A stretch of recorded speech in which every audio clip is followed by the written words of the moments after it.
दोस्तों, अगर आपको ये कहानी पसंद आई तो इसे लाइक करें, शेयर करें और कमेंट करके बताएं कि कहानी में आपको सबसे अच्छा क्या लगा। सरला हाथ में सामान लिए बाजार से आ रही थी, जो कि बहुत भारी था और वो थोड़ा दूर चलते चलते थक जाती है। इसलिए सरला एक दुकान के किनारे बनी दीवार के पास आराम करने बैठ जाती है। हे भगवान, कितनी गर्मी हो रही है, ना जाने कब ठंड का मौसम आएगा। इतना कहकर अब सरला वहाँ से 2 कदम ही चल पाती है कि तभी वहाँ पर एक लड़की भागती हुई आती है और सरला का सामान छीनकर भागने की कोशिश करती है, लेकिन सरला सामान छोड़ती ही नहीं। सरला जमीन पर गिरकर बेहोश हो जाती है। कुछ देर बाद जब सरला की आंखें खुलती हैं तो वो घर में खुद को पाती है और उसके सामने वही लड़की होती है जो उसका सामान लेकर भागने वाली थी, जिसे देखकर सरला कहती है, तू वही है ना जो मेरा सामान लेकर भाग रही थी?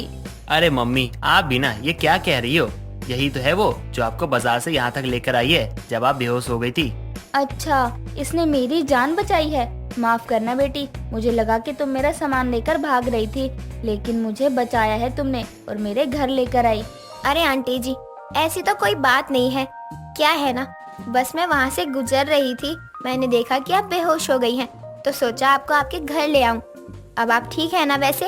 हाँ बेटी, मैं ठीक हूँ, भगवान की दया और तेरी मदद की वजह से। अरे ये तो बहुत अच्छा है। चलो आंटी जी, मैं चलती हूँ, थोड़ा काम याद आ गया है मुझे। हाँ बेटा, चले जाना, पर कुछ खा पी कर जाओ, पहली बार आई हो हमारे घर। नहीं आंटी जी, अभी मुझे बहुत देर हो रही है, मैं चलती हूँ घर। अच्छा ठीक है, चली जाओ, लेकिन दोबारा जरूर आना। इतना कहकर मंजू वहाँ से चली जाती है और जाते वक्त रास्ते में खुद से कहती है, साला पूरा टाइम खोटी कर दिया इस बुढ़िया ने। अच्छा खासा सामान चोरी करके भाग रही थी मैं, लेकिन इस बुढ़िया ने सामान ही नहीं छोड़ा हाथ से। इतना कहकर मंजू गुस्से में अपने घर की ओर चली जाती है। यूं ही एक दिन और बीत जाता है और अगली सुबह फिर से मंजू पार्क में बैठी ये सोच रही होती है कि अब वो किसका सामान चोरी करे। तभी सामने से एक लड़की हाथ में अपना पर्स ले आ रही थी और मंजू इरादा बना लेती है उसका पर्स चोरी करने का। जैसे ही वो लड़की थोड़ी करीब आती है, मंजू उसके पास जाने लगती है और अचानक ही उससे टकरा जाती है। जैसे ही मंजू उसका पर्स लेकर भागने वाली होती है, तभी पीछे से सरला उसे आवाज देकर कहती है, अरे सुनो लड़की, तुम्हें ही कह रही हूँ, सुनो। बाप रे, ये तो उसी बुढ़िया की आवाज लग रही है। मंजू पीछे मुड़कर देखती है तो वहाँ पर सरला को देखकर वो हैरान रह जाती है और वो पर्स उठाकर मंजू उस लड़की को दे देती है। तभी वहाँ पर सरला आती है और कहती है, अरे बेटी, तुम तो बहुत अच्छी हो, सबकी मदद करती हो, मैं तो बहुत खुश हूँ ये देखकर। अरे आंटी जी, ऐसा कुछ नहीं है, वो तो कभी कभी मैं लोगों की मदद कर ही देती हूँ। अरे वाह, ये तो बहुत अच्छे विचार हैं तुम्हारे। काश तुम जैसी मेरी भी कोई बेटी होती, मुझे बहुत खुशी होती उसे देखकर। वैसे आंटी जी, आप यहाँ क्या कर रही हैं? आपको तो घर पर आराम करना चाहिए था ना। अरे बेटी, घर में पड़े पड़े मेरी हालत खराब हो गई थी, मैंने सोचा थोड़ी ताज़ी हवा ले लूं। अच्छा ये बात है, इस बुढ़िया का मैं क्या करूं? इसने तो मेरा दिमाग खराब कर दिया है। क्या बात है बेटी, तुम क्या सोचने लगी? कुछ नहीं आंटी जी, बस मैं कुछ सोच रही थी। अच्छा बेटा, उस दिन तुम जहाँ गई थी वो मेरा पुराना घर था। चलो आज मैं तुम्हें अपने घर लेकर चलती हूँ, पास ही में है मेरा घर। नहीं आंटी जी, मुझे अभी काम है, मैं फिर कभी आती हूँ। अरे कैसी बातें कर रही हो बेटा, चलो ना, पास ही में है मेरा घर, तुम्हें पसंद आएगा। इतना कहकर सरला मंजू को अपने साथ घर ले जाती है और उसका घर देखकर मंजू के होश उड़ जाते हैं, क्योंकि उसका घर बहुत बड़ा और शानदार था। अब मंजू को पता चल गया था कि सरला बहुत अमीर औरत थी। ये जानकर मंजू कहती है, अरे बाप रे, ये तो बहुत बड़ा घर है। मैंने तो कभी नहीं सोचा था कि ये बुढ़िया इतनी अमीर होगी। मेरी तो किस्मत ही बदल जाएगी अगर इस घर में हाथ साफ कर लिया तो। अरे बेटी, अब क्या हुआ? तुझे जब देखो तब कहीं जाना ही होता है, कहाँ खो जाती है, बता मुझे। अरे कहीं नहीं, मैं तो बस आपके घर को देख रही थी। कितना सुंदर है आपका घर। हाँ सही कहा, मेरा घर सुंदर तो है ही, साथ ही मेरा बेटा भी बहुत सुंदर है। बस इस सुंदर घर के लिए एक सुंदर लड़की की तलाश है मुझे। अच्छा, तो आपका बेटा भी है कोई? तो आप उसकी शादी क्यों नहीं करवा देती? हाँ करवा तो दूं, लेकिन तुम जैसी कोई नेक लड़की मुझे मिल ही नहीं रही। क्या तुम मेरे बेटे से शादी करोगी? अरे वाह, यानी कि अब सीधे सीधे इस घर पर राज करने का मौका मुझे मिल ही गया। अब देर किस बात की है, हाँ कर देती हूँ शादी के लिए, और फिर चोरी भी तो करनी मुझे पड़ेगी ना। बहू, मेरा मतलब है बेटी, क्या फैसला है तुम्हारा? लेकिन आंटी जी, मैं ऐसा कैसे कर सकती हूँ? आप तो मुझे जानती भी नहीं है, फिर आप मुझ पर इतना भरोसा क्यों कर रही हैं? अरे बेटा, तुमने मेरी जान बचाई है, इससे ज्यादा और क्या जानूं मैं तुम्हें। और तुम अपना फैसला बताओ, क्या तुम मेरे घर की बहू बनोगी? अगर आप ऐसा चाहती हैं तो ठीक है आंटी जी, मैं आपके घर की बहू बनना चाहूंगी। इतना कहकर मंजू सरला के बेटे से शादी करने के लिए तैयार हो जाती है और कुछ ही दिनों बाद सरला अपने बेटे और मंजू की शादी करवा देती है। शादी के अगले दिन मंजू की मुंह दिखाई थी। सरला ने अपनी बहू की मुंह दिखाई के लिए मोहल्ले की सभी औरतों को बुलाया था। मंजू अपने कमरे में तैयार हो रही थी, तभी वहाँ पर सरला आती है और कहती है, बहू तो अभी तक तैयार नहीं है, याद है ना आज तेरी मुंह दिखाई है, आसपास की सभी औरतें आने वाली हैं, तो जल्दी से तैयार हो जा। ठीक है माँ जी, आप जाइए, मैं अभी तैयार होकर आती हूँ। हाँ, तैयार हो जाना और काला टीका भी लगा लेना, कहीं मेरी चांद सी बहू को किसी की नजर न लग जाए। ठीक है माँ जी, आप जाइए, मैं आती हूँ। इतना कहकर सरला वहाँ से चली जाती है और मोहल्ले की सभी औरतों के बीच बैठकर गीत गाने लगती है। कुछ देर बाद मंजू घूंघट किए बाहर आती है और उसे देखकर सरला कहती है, अरे वो देखो, मेरी बहू आ गई, चलो सभी यहाँ आ जाओ। अरे देखो तो, सरला बहन को अपनी बहू के आते ही कितनी खुश हो गई है ये। आज से पहले तो इतना खुश कभी नहीं देखा मैंने इन्हें। अरे हूँ भी क्यों ना खुश, आखिर मेरे इकलौते बेटे की बीवी है ये। हाँ भाई हाँ, मैं समझ गई कि ये आपके बेटे की बीवी है और इससे आपको बहुत खुशी है। लेकिन नई नवेली बहुओं को इतना सर पर नहीं चढ़ाना चाहिए, वरना आगे जाकर वो सर पर नाचती है। अरे बस भी करो, अब मुंह दिखाई शुरू करो, कब तक मेरी बहू यूं ही बैठी रहेगी? इतना कहकर अब सभी मंजू की मुंह दिखाई शुरू करते हैं। सबसे पहले विमला आती है, जो कि मंजू का घूंघट उठाते ही चौंक जाती है और कहती है, अरे सरला बहन, ये सब क्या है? ये लड़की तुम्हारी बहू है? मर गए अब तो, ये तो वही है जिसका मैंने सोने का हार चुराया था।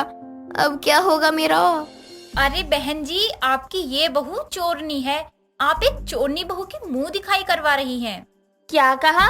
चोरनी बहू? हाँ, ये चोरनी है। चोर बाजार में इसका नाम चलता है। 1 नंबर की चोरनी है ये लड़की। विमला बस करो, मुझे भी पता है कि मेरी बहू चोर है, लेकिन मैं इसे इतनी दौलत दूंगी कि ये कभी चोरी नहीं करेगी। और ये चोर पहले थी, अब नहीं है, समझी तुम? माँ जी, आप ये सब कैसे जानती हैं कि मैं एक चोर हूँ? उसके बाद भी आपने मुझे अपने घर में रहने दिया। बहू, मुझे पूरा भरोसा है कि तुम अब कभी चोरी नहीं करोगी। अपनी सास की बात सुनकर मंजू को खुद पर बहुत गुस्सा आता है, लेकिन उस दिन के बाद वो चोरी ना करने की ठान लेती है। आरती को अपने ससुराल में किसी चीज का कोई दुख नहीं था। उसकी अपने ससुराल वालों के साथ बहुत अच्छे से निभ रही थी, सिवाय उसकी ननद काजल के, क्योंकि काजल के दुखड़े रोने की आदत से वो बहुत परेशान थी। आरती ने काजल को कई बार समझाने की कोशिश की, लेकिन फिर भी उसके पल्ले कुछ नहीं पड़ता था। ऐसे ही समय बीतता है, लेकिन काजल की आदतों में कोई सुधार नहीं आता। एक रोज आरती सुबह सुबह किचन में नाश्ता बना रही होती है, तभी काजल वहाँ आकर कहती है, भाभी, आज नाश्ते में क्या बना रही हो? बहुत दिन हो गए, कुछ अच्छा सा नहीं खाया, अच्छा सा नाश्ता बना दो। काजल, खिला तो जब दूं ना जब घर में कुछ हो।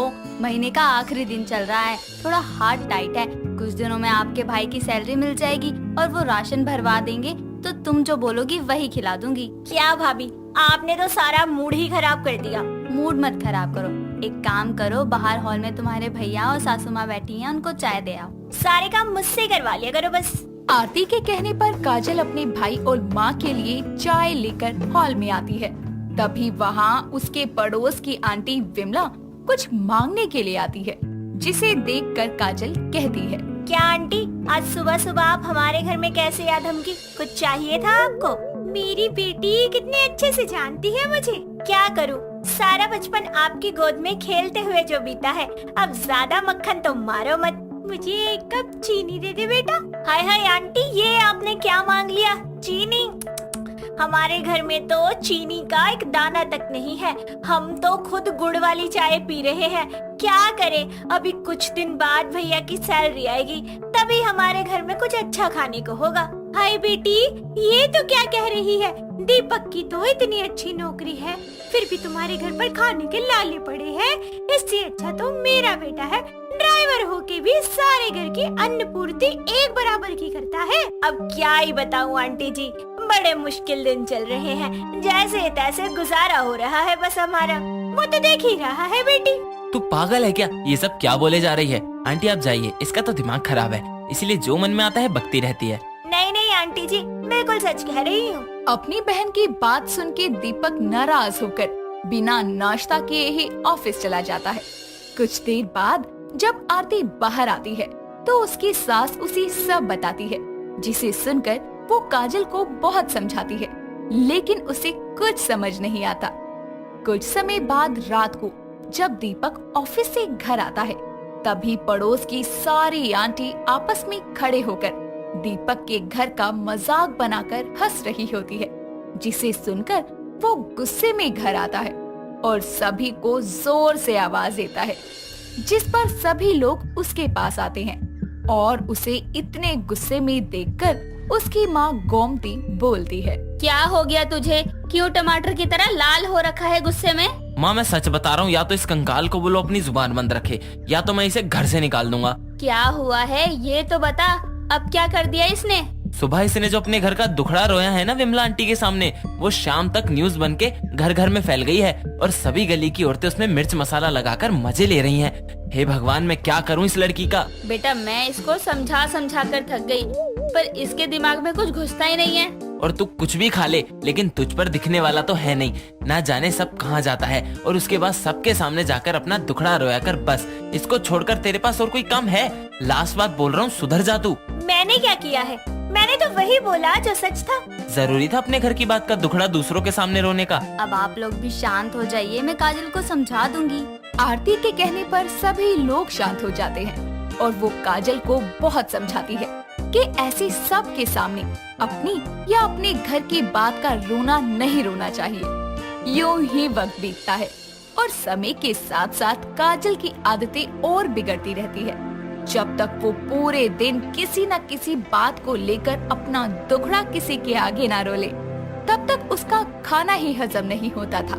फिर चाहे वो खाने को लेकर या कहीं आने जाने को लेकर या फिर किसी और बात को लेकर दुखड़ा हो, उसे किसी की सुननी नहीं होती थी, बस अपना ही दुखड़ा रोना होता था। समय बीतने के साथ उसकी शादी एक अच्छे घर में हो जाती है, लेकिन वहाँ जाकर भी उसका वही काम था। पूरे दिन कभी अपनी भाभी तो कभी अपनी माँ को कॉल करके अपना दुखड़ा सुनाती रहती।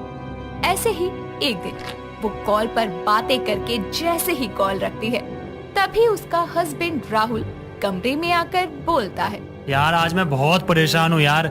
आज मेरे जॉब में कुछ प्रॉब्लम हो गई, जिसकी वजह से मेरी जॉब चली गई। अब क्या होगा?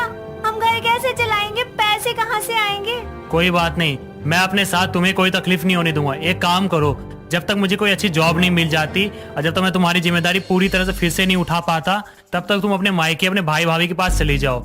जैसे ही मुझे जॉब मिलेगी मैं तुम्हें वापस ले आऊंगा। ये बात आप सही कह रहे हैं।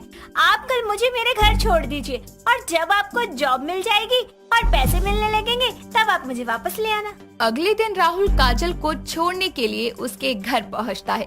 तभी उसकी भाभी आरती आती है और दोनों को बड़े ही प्यार से घर के अंदर बुलाती है और बड़े प्यार से अंदर लाने के बाद थोड़ी देर बाद उसका भाई और माँ भी वहाँ आते हैं और सब साथ बैठकर बातें करते हैं। आइए राहुल जी, और बताइए कैसे हैं आप? घर में सब कैसे हैं? सब ठीक है भाभी जी, बस आप लोगों का आशीर्वाद है। कहाँ ठीक है राहुल जी, आप मेरे घर वालों से झूठ क्यों बोल रहे हैं? सच मैं बताती हूँ भाभी आपको।